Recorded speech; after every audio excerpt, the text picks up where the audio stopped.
मैं आयुष्पाल TV 27 news पर आपका स्वागत करता हूं। बुलेटिन की शुरुआत करते हैं संभल से। संभल के चंदौली में आज भी खुदाई जारी है। आपको बता दें कि कल एएसआई के सर्वे के बाद पुरातत्व विभाग ने खुदाई शुरू कर दी है। खुदाई के दौरान जमीन के नीचे से तहखाना मिला है, लेकिन शायद संभल की जमीन के नीचे कुछ और भी सच छुपे हैं। यह हम इसलिए कह रहे हैं कि यहां खुदाई के बाद हर रोज नए खुलासे सामने आ रहे हैं। आपको बता दें कि संभल चंदौसी में बावड़ी की खुदाई आज भी लगातार जारी है और खुदाई में अब तमाम चीजें जो है वो नजर आ रही है। खुदाई के दौरान यहां पर 3 मंजिला बावड़ी मिली है। मौके पर भारी पुलिस फोर्स जो है उसे तैनात कर दिया गया है। वहीं दूसरी तरफ अगर बात करें तो मुजफ्फरनगर में आपको बता दें 54 साल पुराना शिव मंदिर विशेष पूजा के बाद इस यहां पर आयोजित की गई है। यहां पर एक विशेष पूजा आयोजित की गई है। आपको बता दें कि यह मंदिर के आसपास अतिक्रमण पर भी प्रशासन ने कार्रवाई की है।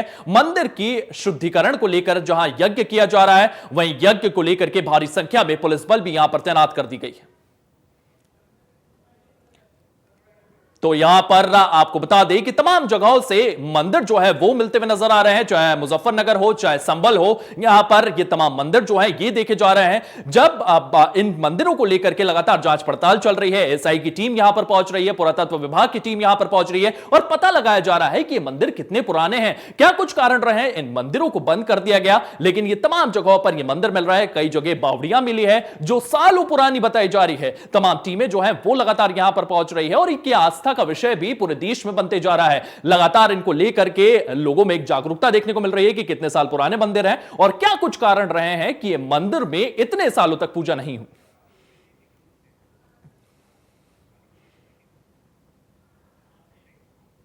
और इसी खबर को लेकर के हमारे मैनेजिंग एडिटर आलोक द्विवेदी हमारे साथ मौजूद हैं। आलोक जी, जिस तरीके से हम तमाम जगहों पर देख रहे हैं, चाहे वो संभल हो चाहे मुजफ्फरपुर हो, इसी के साथ साथ और भी तमाम जगहों पर इस तरीके के मंदिर मिल रहे हैं, इनको लेकर के इनका इतिहास क्या है और जिस तरीके से ये मंदिर मिल रहे हैं ये क्या कुछ सच्चाई अपने अंदर लिए हुए? आलोक जी।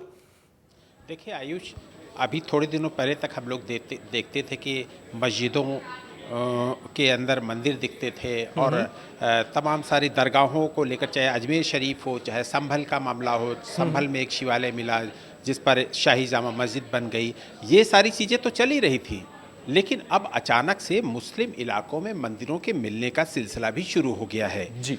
और शुरुआत संभल से ही हुई। संभल में उसके बाद 2 मंदिर मिले, उसके बाद काशी में एक मंदिर मिला, फिर मुजफ्फरनगर में एक मंदिर मिला और अब अलीगढ़ में भी एक मंदिर मिल गया है।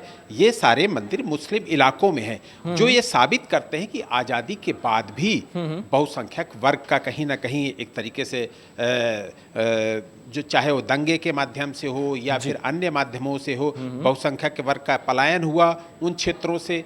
और उसके बाद जो बहुसंख्यक वर्ग के मंदिर थे उनमें एक तरीके से हम लोगों ने जो देखा, जो हालात सामने आ रहे हैं कि वहाँ पर क्या दशा हो गई, मूर्तियाँ खंडित हो गई, अन्य जो वहाँ पर मंदिर के सामान दरवाजे हैं वो सारे टूट फूट गए। तो कुल मिलाकर ये बात तो तय ही है कि जहाँ जहाँ पर मुस्लिम इलाके रहे हैं वहाँ पर मंदिरों के साथ ये दृश्य देखने को मिल रहा है। और लगातार अभी 4 जिलों में इसी तरीके की सूचनाएं आ चुकी हैं जो कहीं ना कहीं ये साबित करते हैं कि आज़ादी के बाद भी बहुसंख्यक वर्ग प्रताड़ित रहा है और जहाँ जहाँ भी अल्पसंख्यक वर्ग बाहुल्य क्षेत्र रहे हैं वहां पर मंदिरों के साथ यही दुर्दशा देखने को मिली है। आलोक जी, अगर हम इतिहास में जाएं तो यहां पर इन क्षेत्रों में कई बार दंगे हुए हैं और काफी खतरनाक यहां पर दंगे देखने को मिले हैं, जिसके कारण बहुसंख्यक जो है वो यहां से पलायन करते हैं और पलायन के पीछे वो इन मंदिरों को छोड़ जाते हैं, जो साफ तौर पर बताता है कि उन दंगों के दौरान बहुसंख्यकों की स्थिति यहां पर क्या थी। देखिए आयुष, 1978 का दंगा जो बहुत चर्चित था संभल में, उसके बाद से 2 इलाके जो कभी हिंदू बाहुल्य इलाके होते थे वहाँ से लोगों का पलायन हो गया और वहाँ पर उनकी जो मंदिरें थी उनकी दशा बिल्कुल दुर्दशा में तब्दील हो गई। किस तरीके से हम लोग वो दृश्य देख रहे हैं। पिछले 1 हफ्ते में ये चौथा वाकया आया है जहाँ पर मुस्लिम इलाकों में मंदिरों के मिलने का सिलसिला देखने को मिल रहा है। अभी लगातार संभल से शुरुआत जो हुई, उसके बाद फिर हम लोगों ने काशी में देखा, उसके बाद फिर मुजफ्फरनगर देखा, फिर उसके बाद हम लोगों ने देखा कि अलीगढ़ में भी इसी तरीके से बांके बिहारी का मंदिर मिला हुआ है। तो ये कहीं ना कहीं एक चिंता का विषय है और इस पर निश्चित रूप से मुझे लगता है कि यूपी सरकार भी अलर्ट है।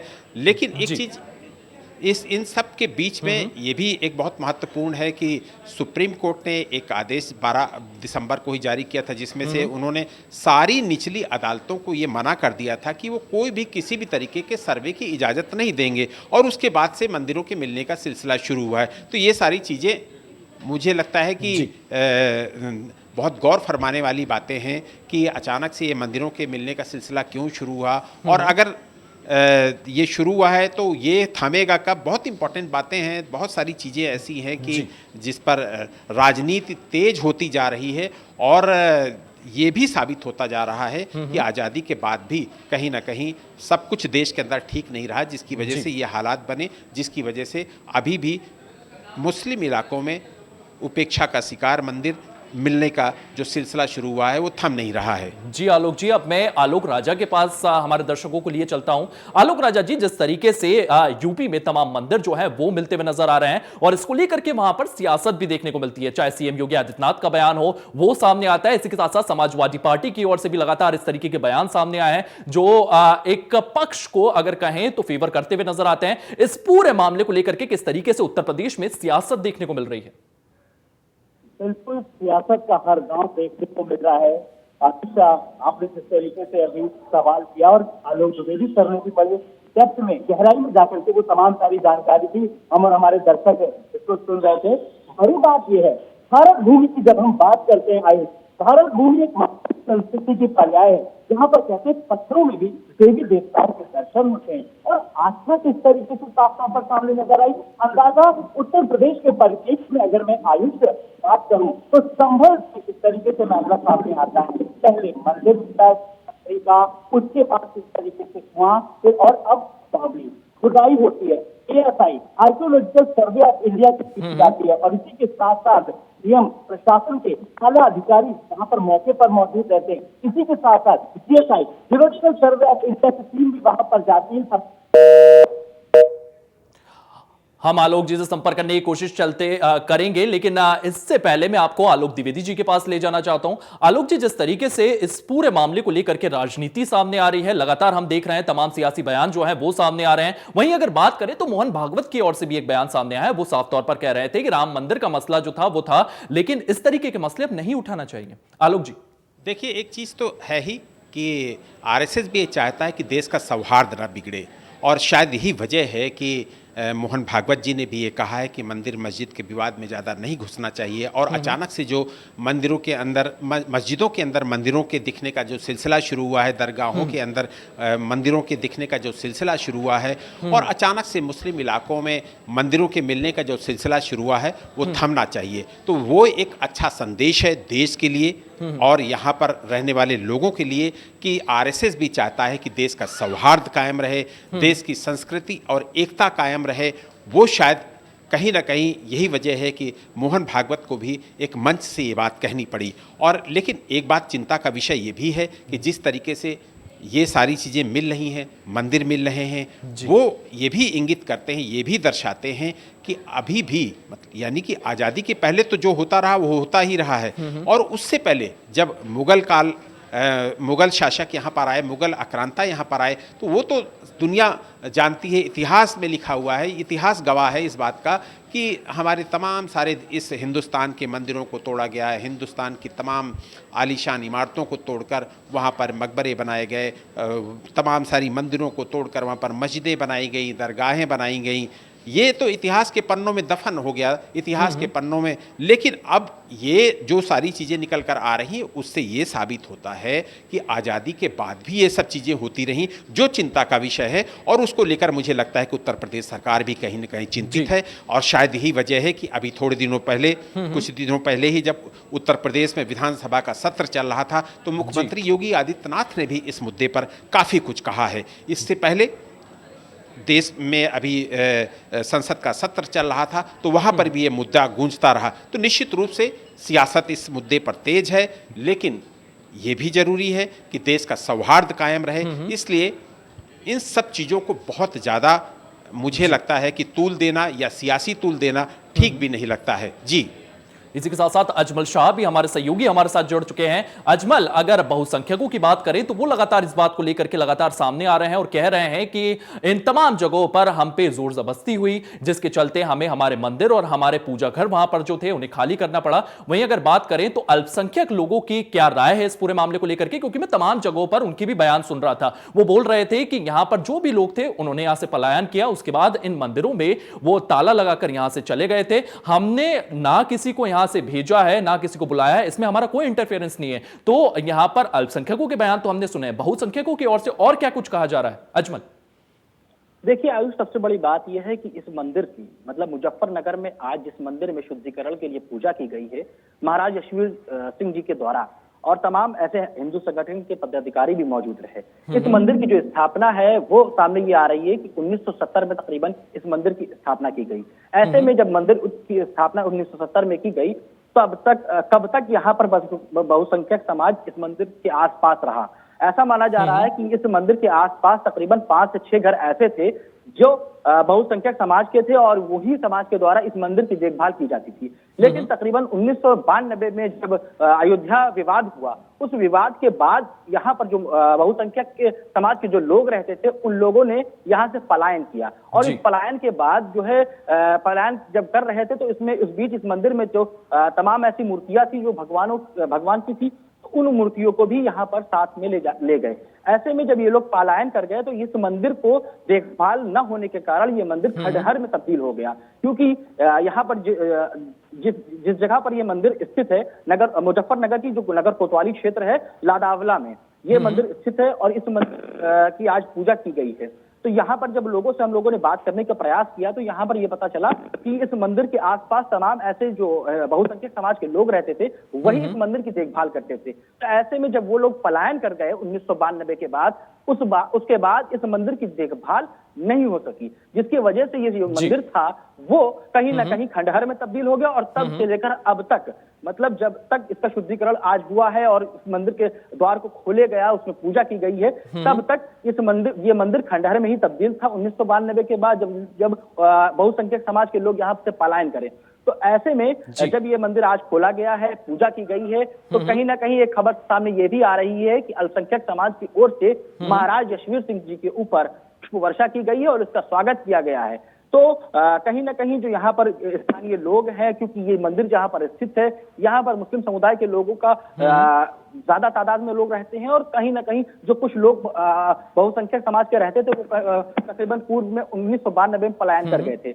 लेकिन इसके बाद भी आज भी वही स्थिति, वही खूबसूरती देखने को मिल रही है। आज जैसे ही इस मंदिर के द्वार खोले गए, महाराज यशवीर सिंह जी के द्वारा पूजा की गई, तो इसके बाद अल्पसंख्यक समाज के लोगों के द्वारा पुष्प वर्षा की गई, ऐसी भी खबरें सामने आ रही है। उसके साथ साथ हिंदू संगठनों के द्वारा जो है मिठाइयां बांटी गई हैं। तो आज के दिन को देखा जाए तो उन सनातनी लोगों के लिए, उन हिंदू धर्म के मानने वाले लोगों के लिए बड़ी खुशी का दिन है और बड़ी खुशहाली का दिन है कि लगातार जो है संभल हिंसा के बाद लगातार वो कुछ उत्तर प्रदेश में तकरीबन जिलों में जो मंदिरों को मिलने का सिलसिला है, खंडहर बन चुके थे जो मंदिर, उनको अब कहीं ना कहीं शुद्धिकरण हो रहा है, कहीं ना कहीं उनकी पूजा शुरू हो गई। जी अजमल, हमारे सहयोगी आलोक हमारे साथ जुड़ चुके हैं। आलोक राजा से मैं संवाद कर लूं। सबसे पहले उनसे मैंने सवाल लिया था कि किस तरीके से इस पूरे मुद्दे को लेकर के राजनीति हो रही है, चाहे संघ हो, चाहे बीजेपी हो, चाहे समाजवादी पार्टी हो, तमाम तरीके के बयान इन तमाम मसलों को लेकर के सामने आ रहे हैं। लेकिन जिस तरीके से आपने बताया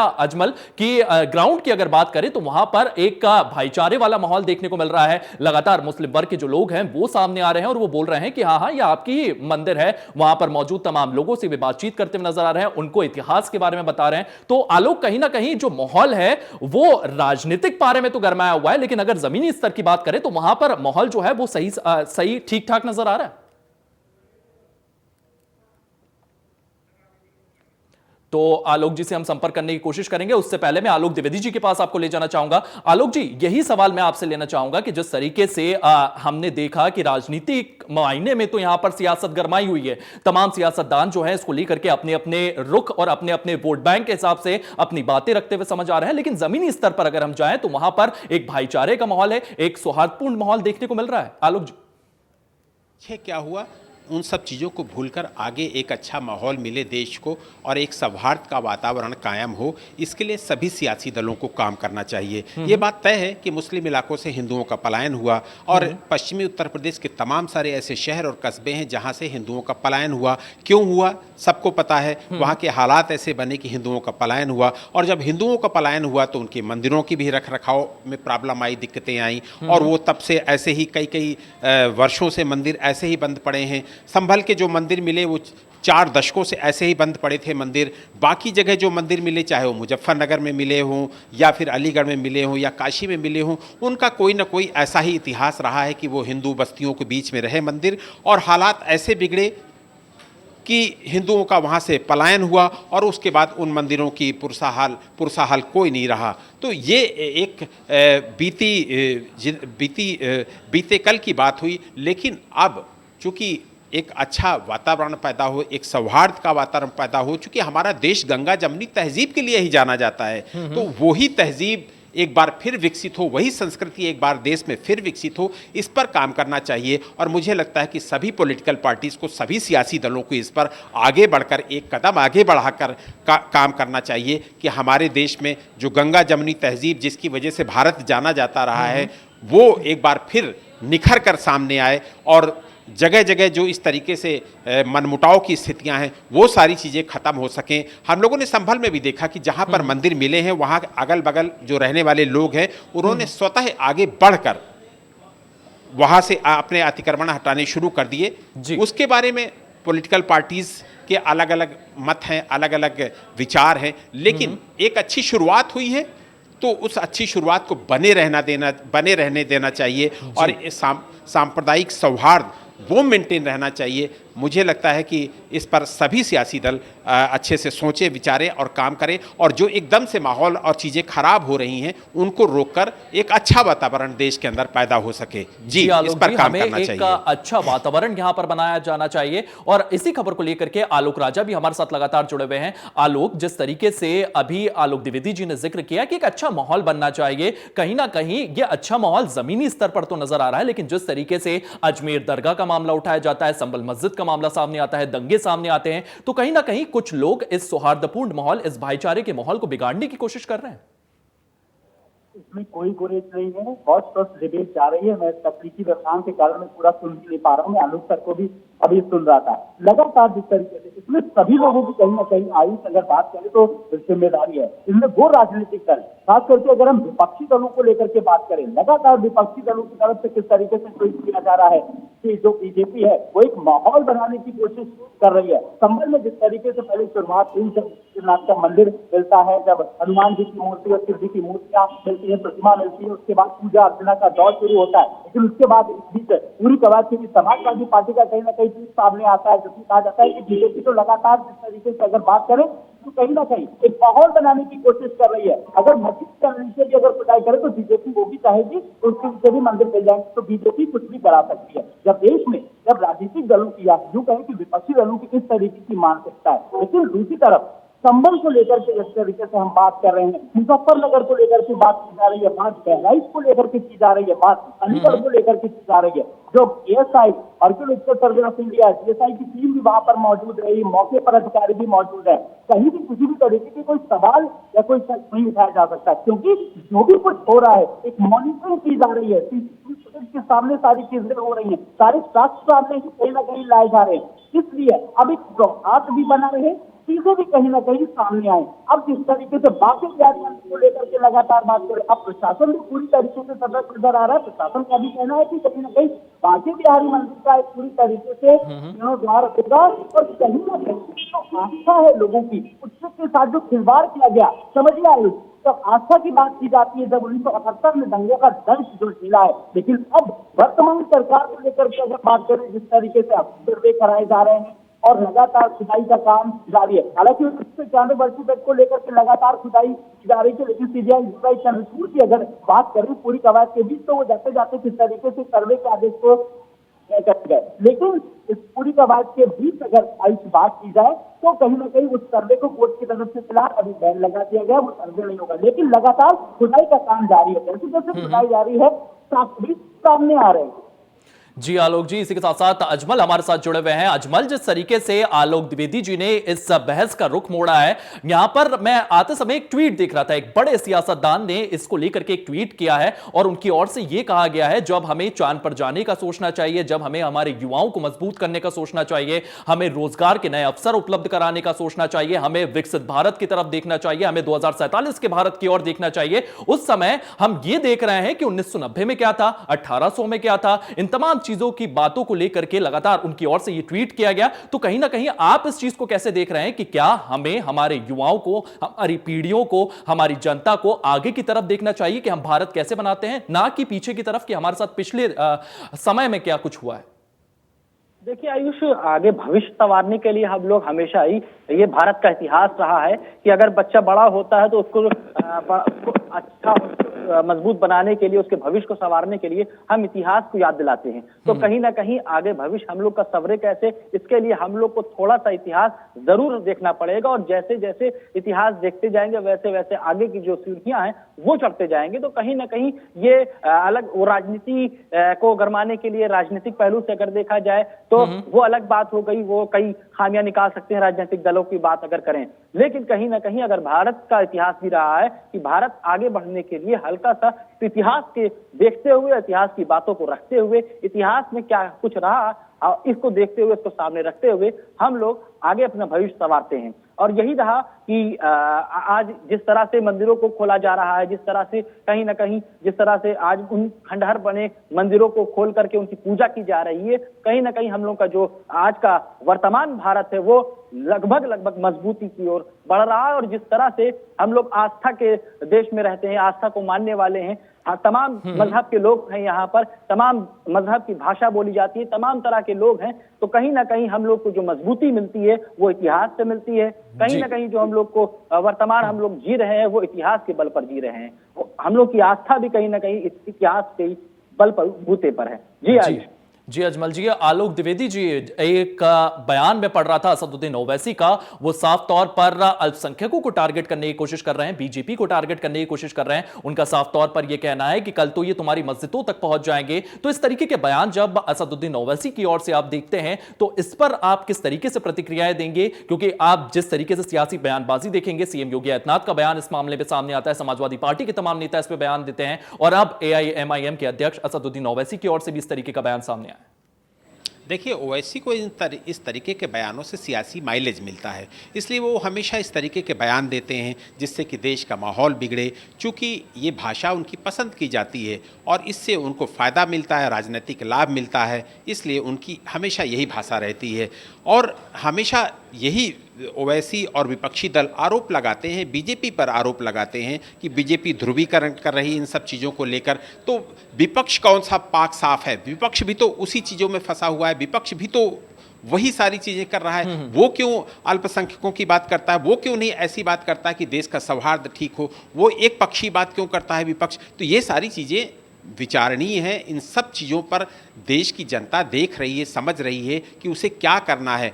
पॉलिटिकल पार्टीज़ अपने अपने फ़ायदे के लिए अपने अपने एजेंडे चलाती हैं, एक दूसरे पर ध्रुवीकरण का आरोप लगाती हैं। लेकिन बीते कल में क्या हुआ, इसको छोड़कर आज वर्तमान में हम सबको एक बेहतर भारत बनाना चाहिए। इस पर सभी पॉलिटिकल पार्टीज़ को एक साथ, एक स्वर से बोलना चाहिए। हम लोग हमेशा पीछे की ही बात करते हैं कि पीछे ऐसा हुआ, ठीक है, पीछे बहुत सारी चीज़ें गड़बड़ी हुई, लेकिन आज को बेहतर करें ना, भविष्य को बेहतर करें, उस पर चर्चा होनी चाहिए। और मुझे लगता है कि इस पर सबको एक एक कदम आगे बढ़कर सोचना चाहिए। जी आलोक जी, हम सबको आगे बढ़कर इन चीजों की ओर सोचना चाहिए। आप तीनों हमारे साथ जुड़े, इसके लिए आपका बहुत बहुत धन्यवाद। तो यहां पर हमें इस सोच को आगे बढ़ाना चाहिए कि हमें आने वाला भारत बनाना है, हमें आने वाले भारत को आगे ले जाना है और उसे विकसित भारत बनाना है। हमें हमारी आने वाली पीढ़ियों का भविष्य बेहतर करना है, ना कि हम मंदिर में मस्जिद ढूंढे और मस्जिद में मंदिर ढूंढे। इस तरीके की जो राजनीति है, अब इससे बाहर आना चाहिए। फिलहाल इस बुलेटिन में इतना ही। आप बने रहिए टीवी 27 न्यूज के साथ।